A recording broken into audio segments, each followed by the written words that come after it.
Most towns fight waste the same way. A truck arrives, bins are emptied, the garbage disappears, and by the next morning, people barely remember it was ever there.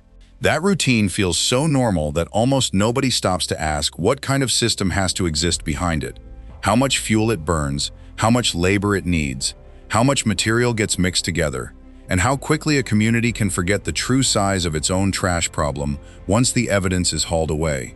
But deep in the mountains of Tokushima Prefecture, there is a town that broke that pattern in one of the most radical ways imaginable. It does not run a conventional household garbage collection service. There are no municipal garbage trucks making the usual neighborhood rounds. Instead, residents bring their waste themselves, stand in front of rows of sorting stations, and separate what they throw away with a level of care that sounds almost unbelievable at first. This is Kamikatsu, the Japanese town where trash does not vanish quietly.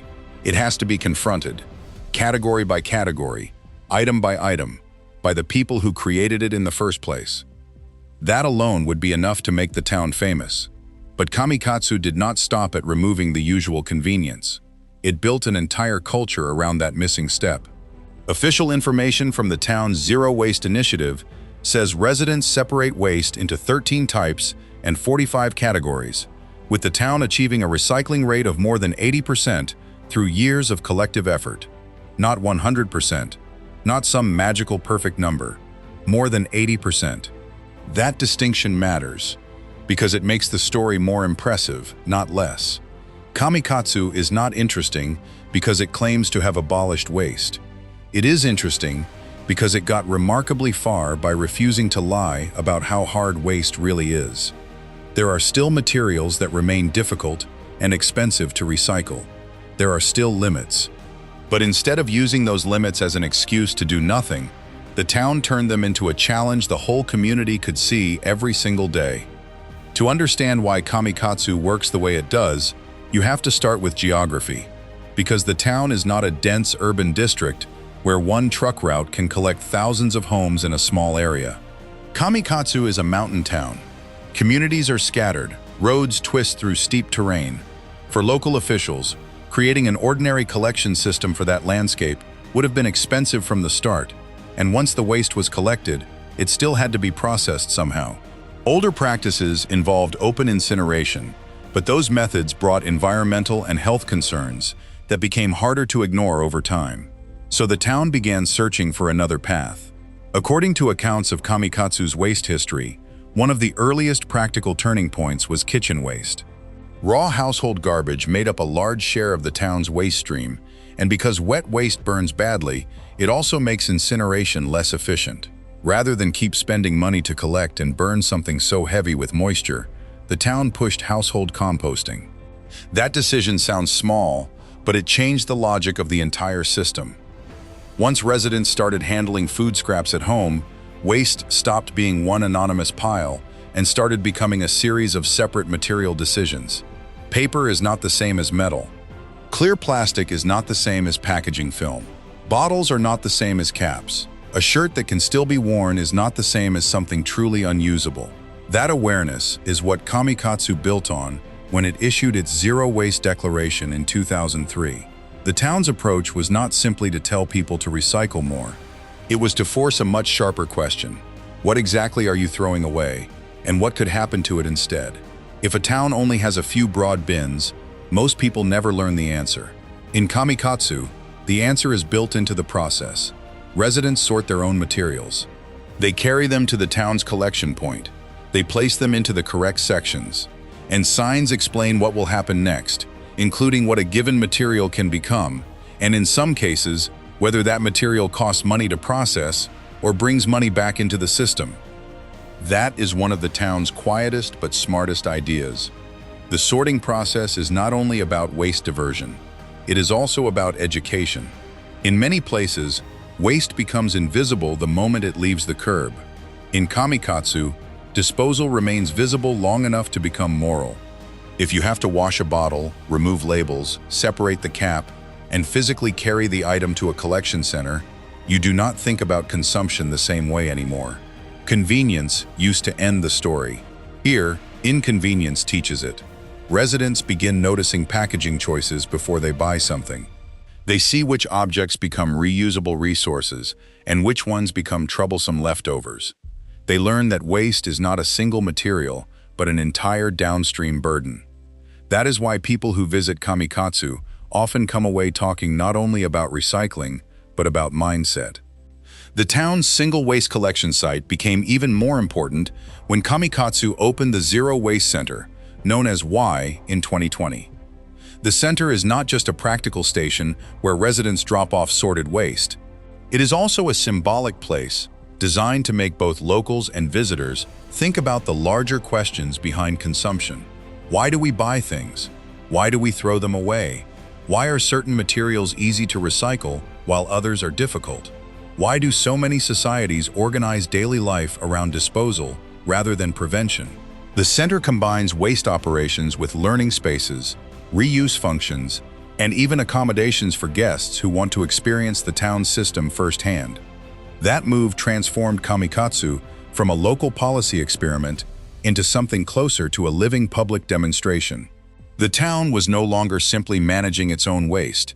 It was showing outsiders what changes when a community stops treating garbage as an invisible afterthought.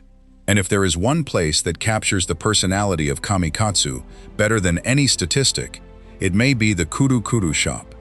Residents bring in items they no longer need, and others take them home for free.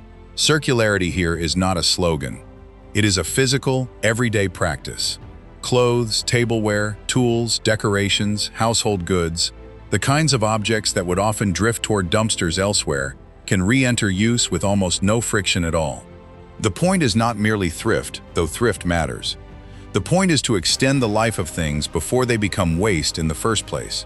Kamikatsu's story is often told as a recycling story, but that is only part of it.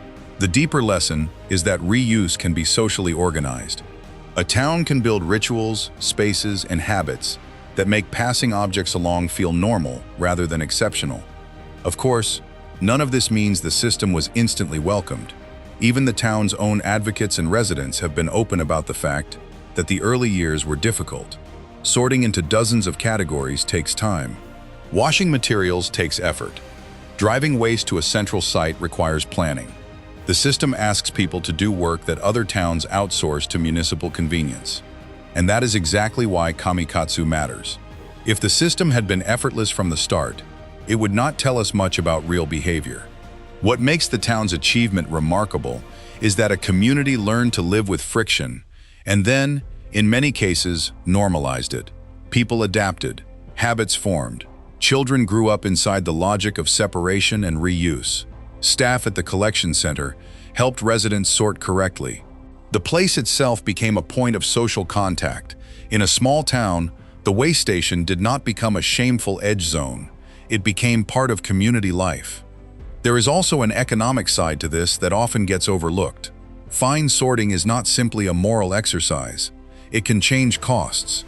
Kamikatsu's zero-waste materials explain that detailed categorization reduces the amount that must go to incineration or landfill, and some accounts of the town note that properly sorted materials can even generate revenue when sold into recycling streams.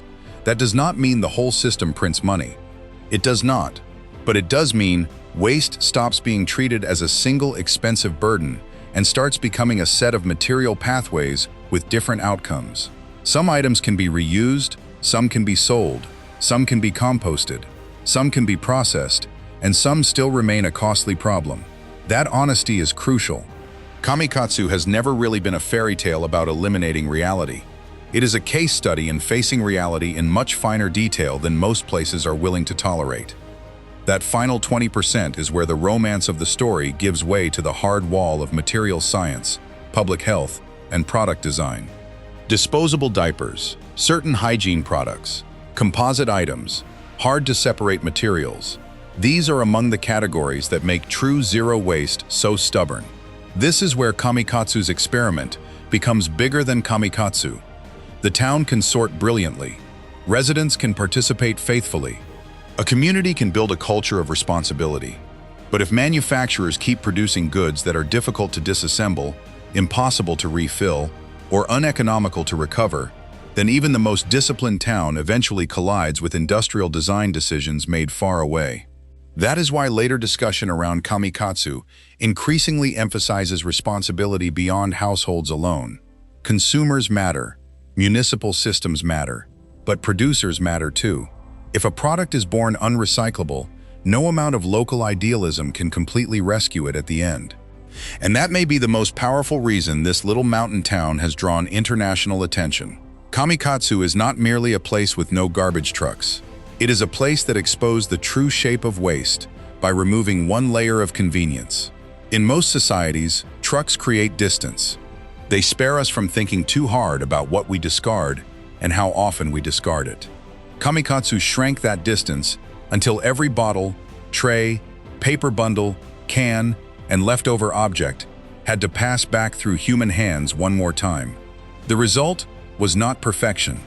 The result was awareness, participation, and an unusually high recovery rate built through ordinary discipline rather than technological fantasy.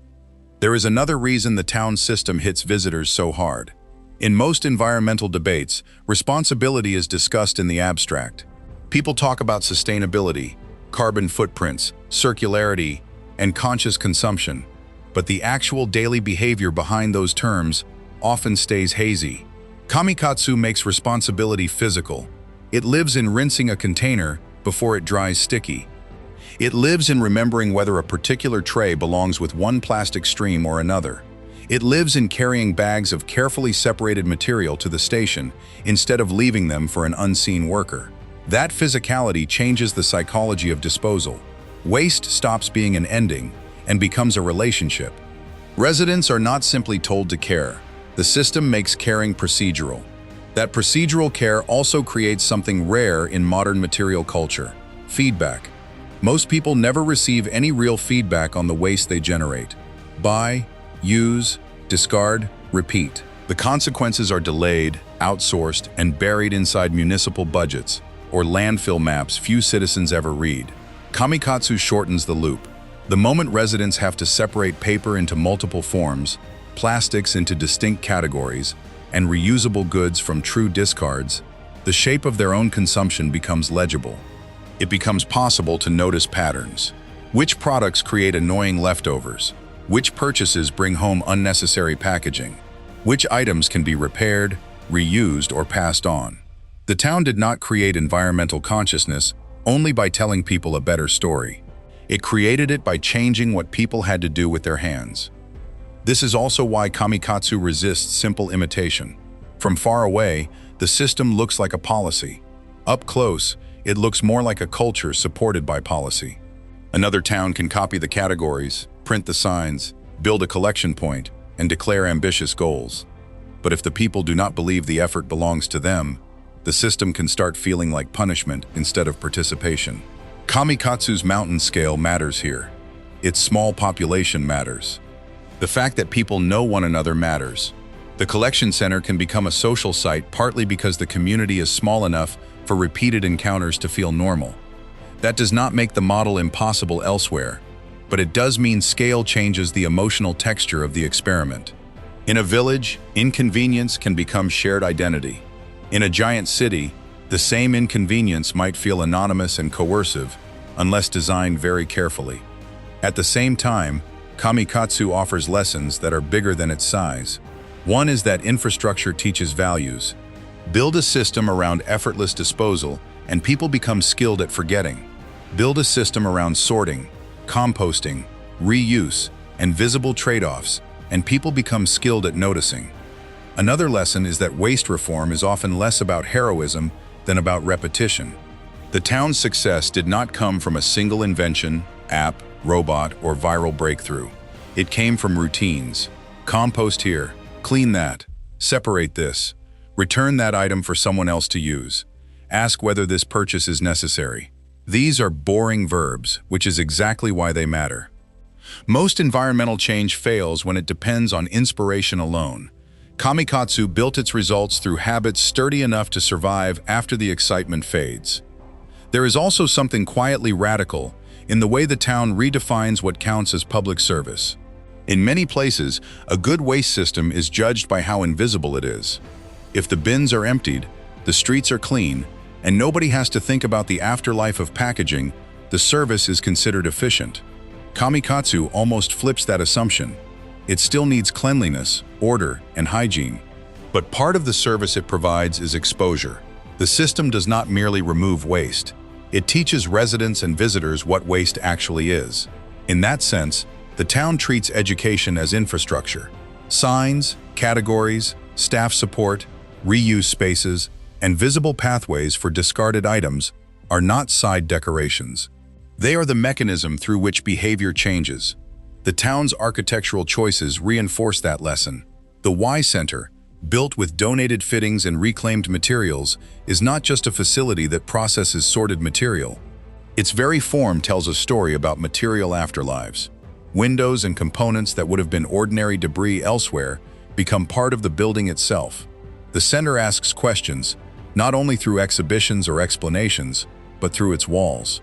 A visitor does not simply hear that reuse matters. They move through a place materially assembled from proof that reuse can be beautiful, functional, and public.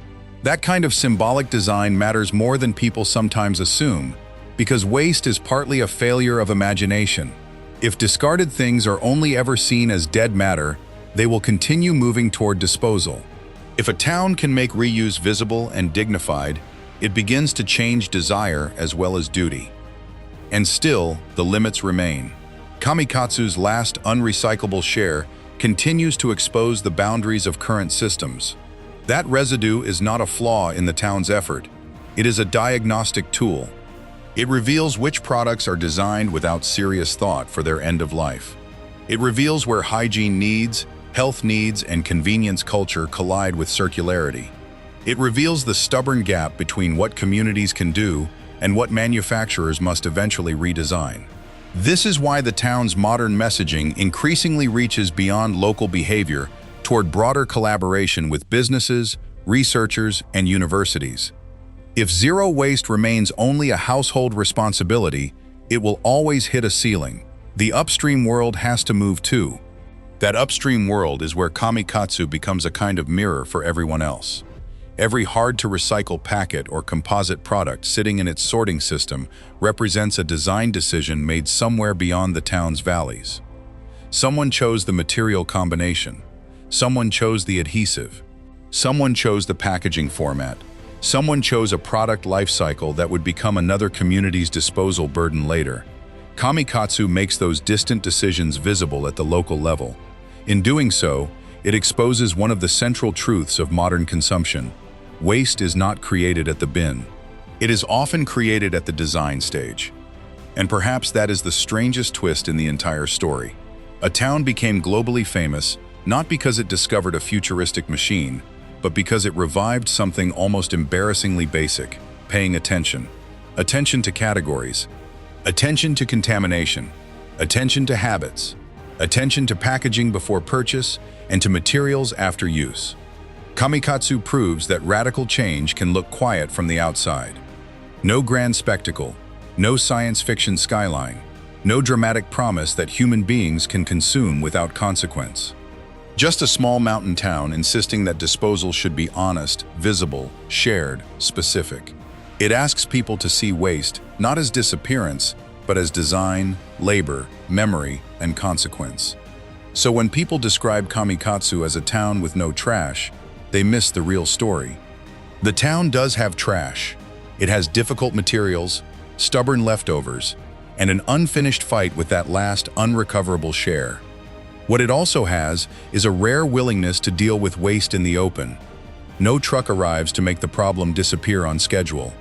The residents see it, sort it, argue with it, and reduce it together. That is why Kamikatsu feels less like an environmental gimmick and more like a glimpse of what happens when a town stops asking, "How do we get rid of this?" and starts asking, "What exactly is this? And why did we create it?" In a world drowning in convenience, that may be the most radical question of all.